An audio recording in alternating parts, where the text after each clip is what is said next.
বছৰৰ পৰা অংগনবাদী কৰ্মীৰো দৰমহা বাঢ়িব, সহায়িকাৰো দৰমহা বাঢ়িব, ৰান্ধনীৰো দৰমহা বাঢ়িব, আশা কৰ্মীৰো দৰমহা বাঢ়িব, গাঁওবুঢ়াৰো দৰমহা বাঢ়িব। আমি সকলোকে আমি সন্তুষ্ট কৰিম। টিউটৰসকলৰ দৰমহা বাঢ়িব।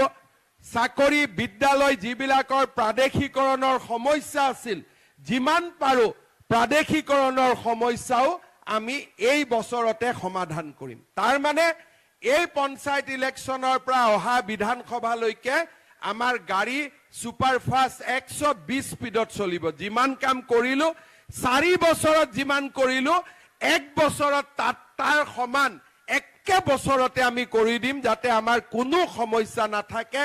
তাৰ মাজত মহিলাৰ 10,000 টকাও হ'ল, অৰুণোদয়ো চবেই পালে, নিযুত মইনাও চবেই পালে, গেছৰ দামো কমিলে, দালিৰ দামো কমিলে, চেলিৰ দামো কমিলে, নিমখৰ দামো কমিলে, কলেজত বিনামূলীয়া নামভৰ্তিও হৈ গ'ল।